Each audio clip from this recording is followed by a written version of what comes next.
Sa bawat tahimik na gabi sa aming compound, may mga tunog na hindi ko alam kung imahinasyon ko lang o sadyang sinasadya para marinig ko. Mga yapak sa sementong malamig, may hinang kaluskos at minsan parang may humahabol sa hangin. Ako si Makoy, 24 anyos, service crew sa araw, taga-alaga ng 3 pamangkin sa hapon at sa gabi, isang taong hindi makatulog dahil sa isang misteryong nagsisimula tuwing 11:47 p.m.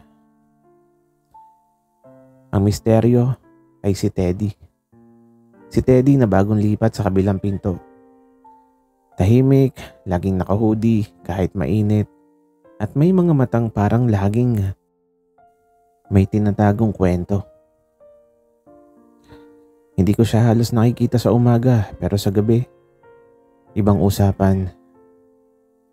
Doon nagsimula ang gapang.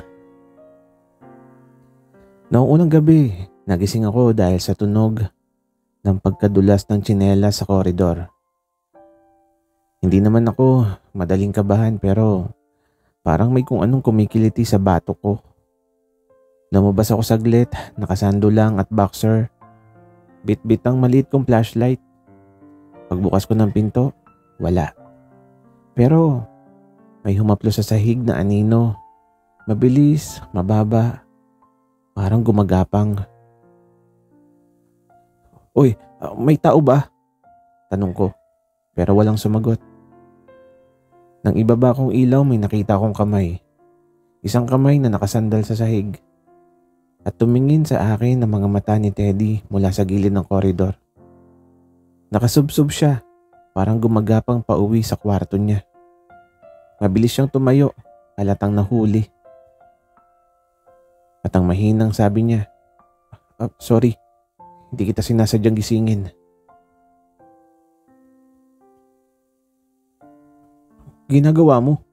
Nagpa-practice ka ba ng maging ninja?" Tanong ko. At hindi ko mapigilan ng tumawa. Tumingin siya, bahagyang namula yung tenga. Hindi. Ano lang, therapy ko." Therapy daw? Gabi-gabi gumagapang. Medyo kinilabutan ako pero mas nangibabaw yung curiosity ko. Pagbalik ko sa kwarto, di na ako makatulog. 3 minuto lang ang lumipas nang may kumatok ng sobrang dahan-dahan. Si Teddy. At ang bulong niya, "Makoy, sorry ulit. Baka pwedeng dito muna ako saglit. Para lang huminga."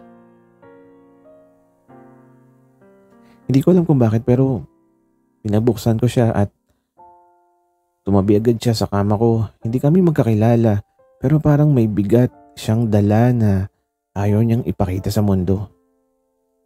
Nakatitig lang siya sa dingding, tahimik, malalim ang paghinga. Tumabi ako. "Teddy, okay ka lang ba? Bakit ka gumagapang sa gabi?" At ito, mabagal niyang ibinaling sa akin ang kanyang tingin. Mas safe sa sahig kaysa tumayo. Mas tahimik, mas di ko mararamdaman yung mga alaala. Hindi ko totally na-gets pero naramdaman kong mabigat. Tapos bigla siyang napangiti, yung tipong maliit pero totoo. "Pero ngayon nandito na ako, mas magaan," wika niya. At doon sa unang gabi ng kakaibang pagkikita namin, doon ko naramdaman yung unang kislap. Yung parang, teka, bakit parang gusto kong malaman lahat ng tungkol sa taong to? Hindi pa namin alam pareho na yun na pala ang munting gapang sa dilim. Doon magsisimula ang isang malaking pagmamahal. Hindi ko alam kung bakit ko siya pinatuloy nung gabing yun. Basta, may kung anong humila sa akin, hindi awa, hindi takot, kundi parang koneksyon na hindi ko may paliwanag. At ngayong nasa kama ko si Teddy, nakaupo sa gilid, nakatungo, Humihinga ng mabagal. Doon ko unang nakita kung gaano kabasag ang isang taong akala ko ay laging matigas ang loob. Makoy, huwag mo muna akong tanungin ngayon. Hindi pa ako ready. At eto, tumango ako. Hindi lahat ng sugat kailangan galawin agad. Humiga siya sa sahig sa bandang paanan ng kama ko. Hindi sa kama mismo. Parang instinct na niya na mas komportable sa baba. Teddy, dito ka na sa kama. Ayos lang. Wika ko. Umiling siya habang nakapikit. At ang sabi niya, masasanay din ako pero sasahig muna ngayon. Hindi ko alam kung bakit parang sumisikip yung dibdib ko. Ang weird. Pero ang lungkot niyang tingnan. Kinabukasan pag uwi ko galing trabaho, nadaanan ko siya sa koridor. Bitbit niya yung laundry basket niya, naka-hoodie na gray, pawis, halatang puyat. At ito, tinawag ko siya at napalingon siya na medyo nagulat pero ngumiti. Teddy! Oh, hi! Wika niya. Tahimik pero yung tipong komportable. At ang tanong ko, kumain ka na? Hindi pa. Actually, minsan nakakalimutan ko. Wika niya. Ano ka ba? Halika na. Kain tayo. Wika ko naman. Niyaya ko siya sa loob. Hindi ko in-expect pero ang bilis niyang sumunod. Parang aso na sanay sumunod pag tinawag pero may kaba kung tama bang sumunod. Habang kumakain kami, ilang beses akong nahuhuling nakatingin sa kanya. Tapos, bigla niya sinabi, Makoy, sorry nung isang gabi ha. Hindi ko sadya na mapanood mo kung gumagapang. Wika niya. At ito, napatawa ako. Hindi naman ako natrauma eh. Medyo na curious lang. Eto, nagbite siya ng labi at nagkunot ng noo. At ang sabi niya, promise, may paliwanag ako sa tamang oras. Hindi kita minamadali, wika ko. At doon parang may gumuhit sa mata niya, yung liwanag na may tiwala. Gabi ng 11:47 PM, siguro routine na talaga niya ang oras na yun. May marahang kaluskos sa labas. Bumukas ang pinto ng dahan-dahan at may dumikit na anino sa sahig. Siya, gumagapang papunta sa kwarto ko. Pero ngayon, hindi ko na siya hinintay na kumatok. Binuksan ko na kaagad bago pa man umabot ang kamay niya sa pinto. Teddy, andito ka na naman. At ito, tumingala siya na parang batang nahuli. Sorry, hindi ko mapigilan eh, wika niya. Tumayo siya papasok at napakamot sa batok. Pag sa dilim, mas kaya kong huminga. Mas kaya kong kumilos. Mas kaya kong magtiwala. Wika niya. Sa akin, tanong ko na hindi ko mapigilan. Tumingin siya ng diretso, seryoso at walang takot. At sa'yo, wika niya. Humigpit ang sikmura ako. Parang may kuryenteng dumaloy. Umupo siya sa sahig, nakasandal sa kama ko.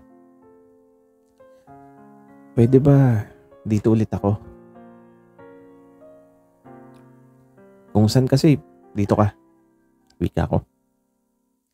Dahan-dahan inabot niya yung dulo ng bedsheet ko. Hindi kamay ko, hindi braso ko. Bedsheet lang. Pero ramdam ko yung pakiusap niyang huwag mo siyang itaboy. At sa gabing yun, bago siya makatulog, bumulong siya. Makoy, sana huwag kang mainip sa kwento ko. Hindi, kasi gusto ko marinig yung buong ikaw. wika ko. At doon bago siya tuluyang mapikit, narinig ko pa ang pinakamalalim niyang sagot. Sa dilim, dito ko nagiging totoo pero sa'yo, unti-unti kahit may ilaw. Wika pa niya at para bang doon nagsimulang magbago ang gabi. May kakaibang pakiramdam na nasasanay na ako sa tunog ng paggapang niya sa koridor. Hindi na ako natatakot. Hindi na ako nagtataka. Kung tutuusin, nahanap-hanap ko na. At sa ikatlong gabing bumalik siya. Doon na nagsimula ang mas malinaw pero mas masakit na katotohanan. 11:47 p.m. Eksakto. May marahang nag-slide ng palad sa sahig. Tapos, may dalawang maliit na katok. Pero ngayon, hindi na siya gumagapang papasok. Nakaluhod siya sa harap ng pinto. Hawak ang dibdib niya. Hingal at parang may pinipigil ang luha. Agad kong binuksan ng pinto. Teddy. Wika ko at eto, pumasok siya pero hindi nagsalita. Naupo lang sa sahig, yumakap sa mga tuhod niya at napapikit ng mahigpit. Di ko alam kung lapit ba ako o hahayaan siyang huminga. Pero maya-maya narinig ko yung boses niyang sobrang hina. Makoy, pwede bang dito lang muna ako habang bumabalik ako? Bumabalik? Saan siya galing? O saan siya binabalikan? Wika ko sa isip ko. Tahimik lang akong umupo sa tabi niya, naghihintay, hindi nag-uusisa, hindi nangungulit, hanggang dahan-dahan siya na yung nagsimula. Makoy, may ipapakita ako pero huwag ka sana matatakot. At eto, tiningnan niya ako na puno ng pag-aalinlangan. At ang sagot ko, hindi ako madaling matakot. Huminga siya ng malalim, binaba yung hoodie, at hinubad ng konti yung collar ng shirt niya. Doon ko nakita mga bakas ng pasa, ilang luma, ilang sariwa, hindi aksidente, hindi simpleng nadapa, parang hindi galing sa isang normal na buhay. Napatingin siya agad sa sahig, nahihiya, nahihilo, parang hinihintay kong husgahan siyang marumi o sira. At ang bulong ko, Teddy, sinong may gawa niyan? Hindi niya ako tiningnan. At ang sabi niya, may mga tao na kahit wala ka namang kasalanan, mas madali silang huminga kapag takot ka. Kumirot yung dibdib ko. Di ko alam ang buong kwento pero sapat na para maramdaman kong hindi niya deserve yung sakit. Kaya dahan-dahan kong hinawakan ang kamay niya. Nagulat siya pero hindi niya binawi. At ang mahina niyang sabi, kapag gabi, mas kaya kong gumapang kasi mas mababa yung tingin nila kapag sasahig ako. Mas hindi nila ako hinahanap, mas hindi nila ako nakikita. At ito tumingin siya sa akin, hindi umiiyak pero alam kong may luha siyang nilulunok. At ang sabi pa niya, pero pag nandito ako, hindi ko kailangan gumapang.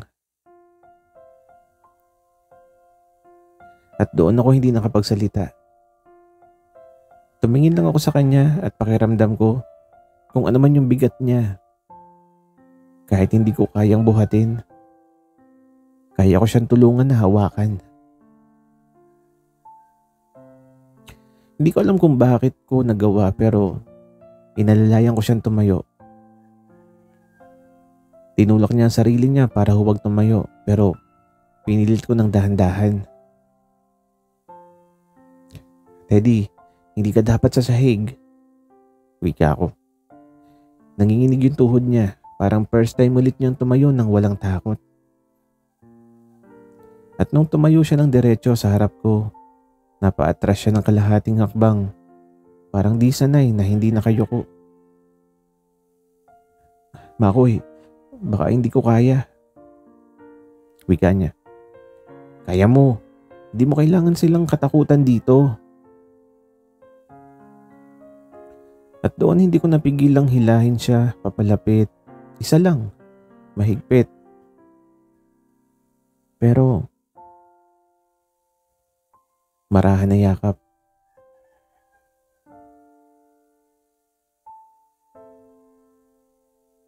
Nagulat siya, napatigil, huminga ng malalim, tapos unti-unting yumakap pabalik. Hindi romantiko, hindi malandi, hindi bastos. Pero puno ng takot na unti-unting natutunaw. Sa gitna ng dilim doon ko naramdaman ang tibok ng puso niya. Hindi mabilis, hindi malikot, kundi parang nagsisimulang maniwala na kaya niyang mabuhay ulit. Bago siya pumikit sa loob ng kwarto ko, humiga siya sa kama, hindi na sa sahig. At ang bulong niya bago tuloy ang dalawin ng antok. Makoy, kung alam mo lang, ikaw yung gabi kung saan hindi ako natatakot. At doon nagsimulang tumibok yung puso ko, hindi lang sa awa, kundi sa pag-ibig na unti-unting gumagapang. Papunta sa pinakamalalim na parte ng pagkatao ko. Simula nung gabing pinatulog ko siya sa kama ko, hindi na nagbago yung oras ng pagdating niya. Tuwing 11:47 p.m., nararamdaman ko yung presensya niya. Hindi na gumagapang, hindi na natatakot, kundi parang unti-unti nang natututong lumakad papalapit sa liwanag. At unti-unti, ang liwanag na yon ay ako. Pagtunog ng 11:47 p.m., bumubukas ang pinto ko. Hindi na siya gumagapang. Nakatayo siya, hawak ang door frame, may ngiti, mahiyain pero matapang kaysa kahapon. Teddy, tanong ko, nag-ibit balikat siya. Sabi mo, hindi ako dapat sa sahig, di ba? Practice ko to, wika niya. Tumingin siya sa paa niya na parang proud na bata. Kanina pa ako naglalakad-lakad sa koridor. Hindi ako tumatakbo. Hindi ako gumagapang. Hindi ako tumago, wika pa niya. At ramdam ko yung saya niya. Di ko alam kung bakit pero parang achievement ko rin. Ang galing mo, Teddy, wika ko. Napakamot siya sa batok, mabilis tumingin sa gilid, nahihiya sa papuri. Ginawa ko kasi gusto ko na makita mo, wika niya. Tara, kumain ka muna, sabi ko. Habang naghahain ako, napansin ko nakatingin siya hindi sa pagkain kundi sa akin. Bakit ganyan ka makatingin? Tanong ko habang nagbubukas ng lata. Umiling siya pero may ngiti.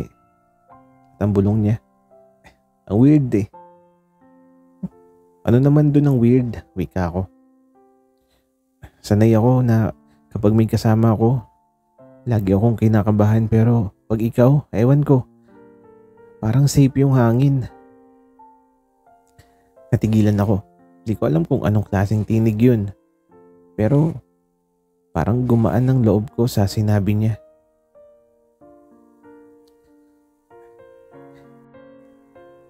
Si Teddy na, yung taong literal na gumagapang sa gabi, ngayon, nakatayo na sa harap ko. At unti-unting bumabalik ang tiwala sa sarili. At ako yung dahilan. Nakakakaba.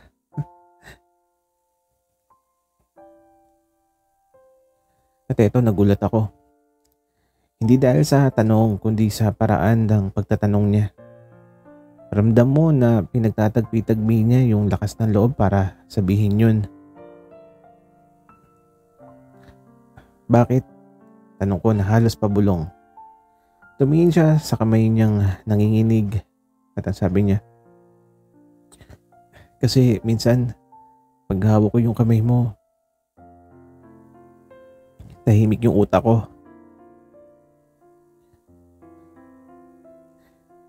Hindi ako nagsalita. Inabot ko lang yung kamay ko. Dahan-dahan niyang hinawakan yun na para bang natatakot ng baka mawala ako kapag hinawakan niya ng mahigpit. Pero nang tuluyan niyang mapisil, napapikit siya at ang bulong niya. Ganito pala yung feeling na hindi ka tatamaan. At may pumatak na luha, isa tapos isa pa. Hindi siya humahagulgol pero ramdam ko yung bigat na bumibigay.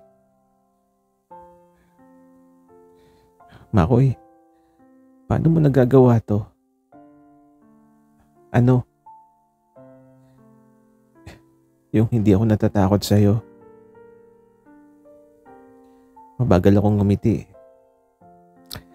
Teddy, kasi hindi kita kailanman sasaktan. At eto namutla siya sa emosyon, hindi sa takot.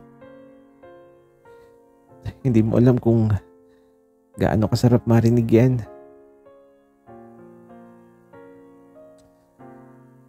At eto, ang katotohanan na medyo masakit pakinggan. Habang pinupunasan ko yung luha niya, bigla siya nagsalita. Makoy, may kailangan akong aminin.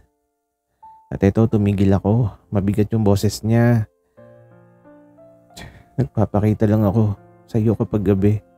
Kasi yun yung oras na hindi nila ako ginagalaw. Hindi nila ako nakikita. Hindi nila ako kilala kapag madilim. At eto, napatingin ako. Anong ibig mo sabihin? Wika ako. Makoy, may mga taong hinahanap ako kapag araw. At pag nahuli nila ako, may parusa. Nanlamig ang kamay ko, hindi dahil sa takot, kundi dahil sa galit para sa kanya. Teddy, kailangan ba kitang ipagtanggol? Umiling siya agad. Hindi, ayoko silang i-report, ayoko ng gulo. Pero sinasaktan ka nila. Alam ko. At eto, huminga siya ng malalim. Pero pagkasama kita, nakakalimutan ko na may pasakit pa pala sa mundo. Di ko alam kung ano yung dapat kong gawin. Proteksyon, takot para sa kanya, galit sa hindi ko alam kung sino. Pero isang bagay ang malinaw. Hindi ko na kayang pabayaan siya. Hindi ko na kayang bitawan ng taong sa dilim humihinga, pero sa akin, natutong mabuhay. At bago siya pumikit, nakaunan siya sa braso ko, humiga sa tabi ko. Hindi na nakalayo, hindi na sa gilid ng kama, at eto bumulong siya. Makoy, sana kayanin mo pa ako hanggang dulo. Hanggang saan? Tanong ko. Hanggang yung gabi. Hindi na kailangan na magtago.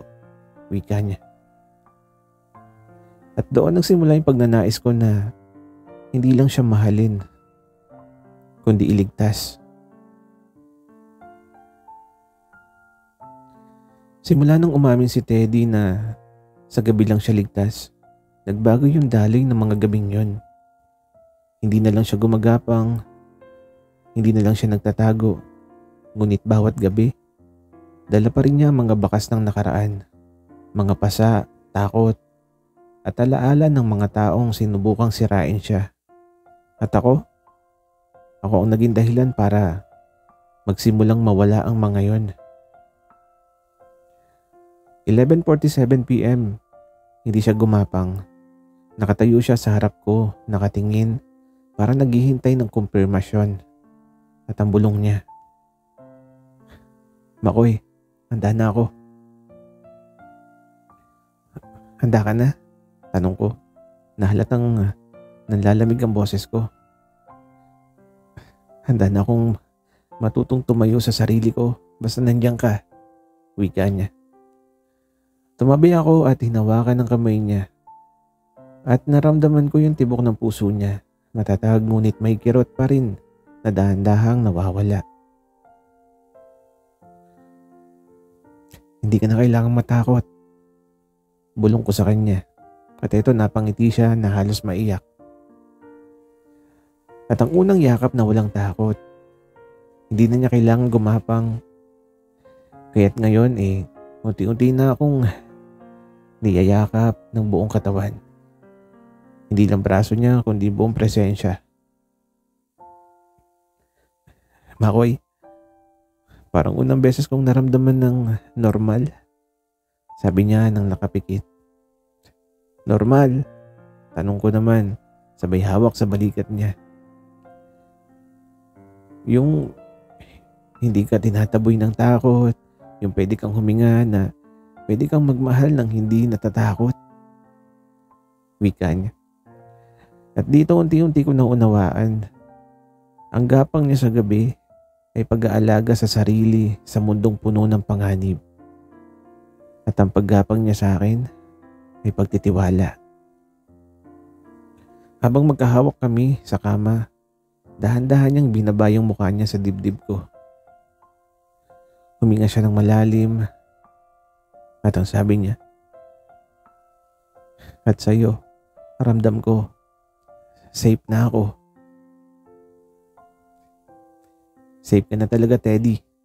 Bulong ko habang hinahaplos yung likod niya.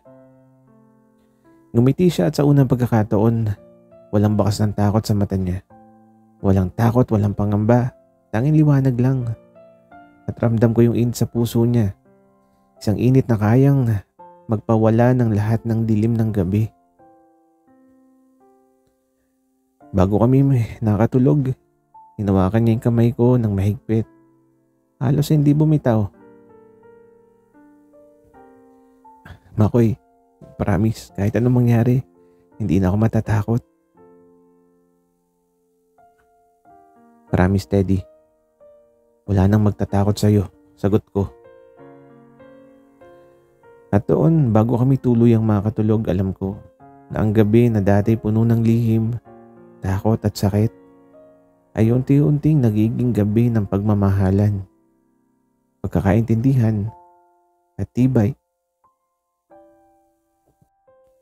Pagmulat ko ng mata ko, hindi na ako nagising sa tahimik at malamig na gabi na dati kinatatakutan namin ni Teddy.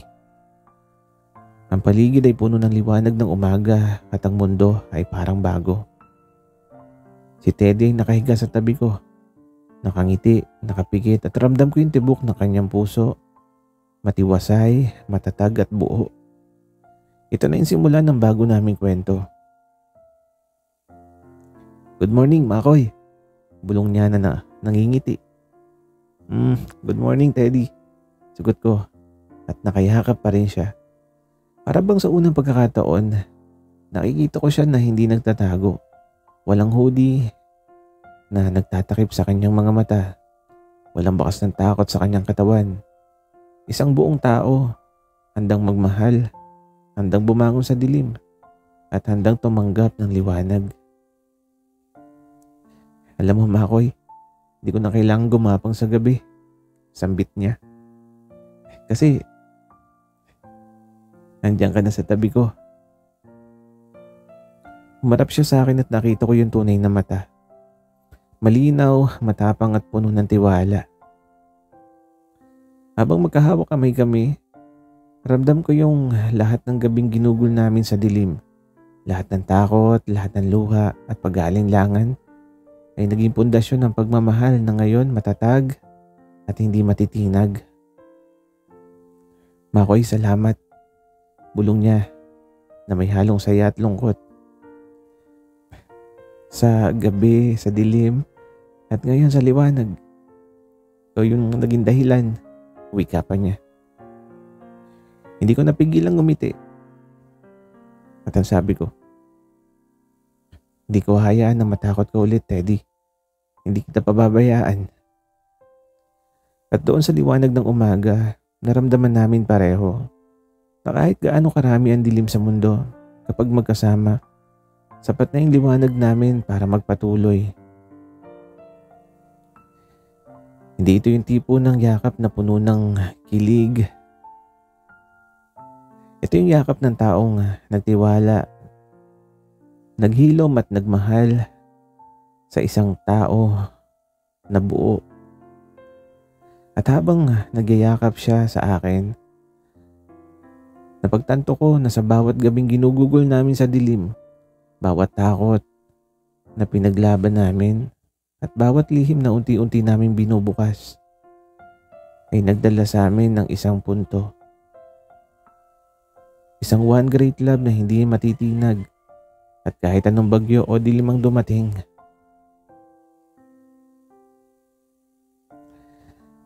Sa wakas, natutunan namin na ang totoong lakas ng pag-ibig ay hindi lang nasa liwanag o dilim, kundi sa pagtanggap ng isa't isa, sa pagbibigay ng tiwala at sa pagiging handa sa bawat gabi at umaga na magkasama.